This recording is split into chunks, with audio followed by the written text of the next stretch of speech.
Hello and welcome to the second video in the Making Of series. Today we'll be looking at the snare drum.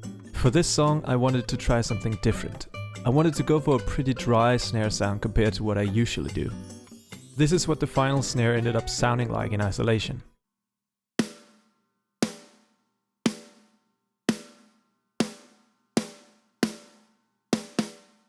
The snare consists of different layers, much like the kick drum. There are 3 different microphones and 1 additional sample. There's a snare top, a second snare top, a snare bottom, and the additional sample. This is what they sound like in isolation, with no processing.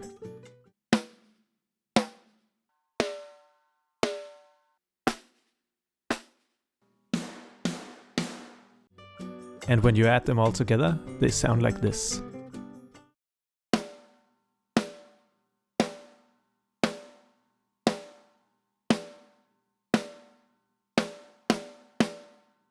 The snare routing follows the same pattern as the kick drum. First, all microphones are treated individually with EQ. Then they are treated together in the snare bus with further EQ, some compression and saturation. This lets me remove any frequencies that pile up when all layers are added together. For most snares, there is a buildup of mid-frequencies that need to be controlled. This is what the snare sounds like with effects so far.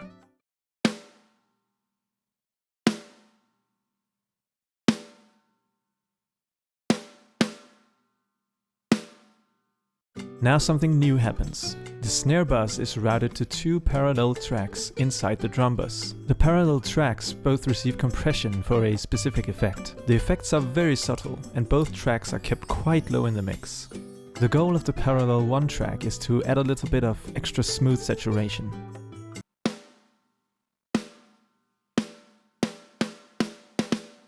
The parallel 2 track also receives a send from the far room microphone.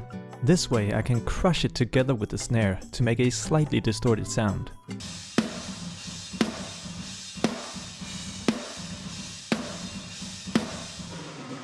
Lastly, the snare bus and both parallel tracks receive bus compression from the drum bus and the mix bus, just like the kick.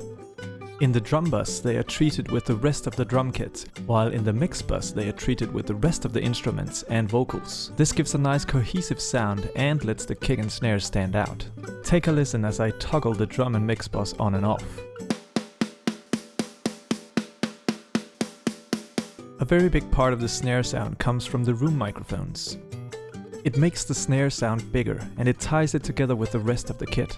In this project I have 3 room microphones that together sound like this with processing turned on.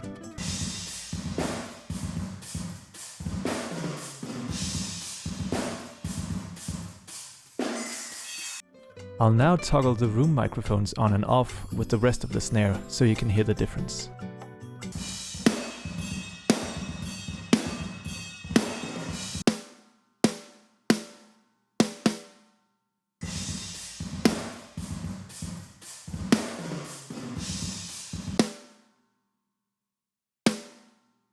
And that's actually it for the snare. You can always leave questions in the comment section below and I'll do my best to answer them. With that said, thank you so much for watching. Go give my single Lily a listen if you haven't already, and I'll see you next time.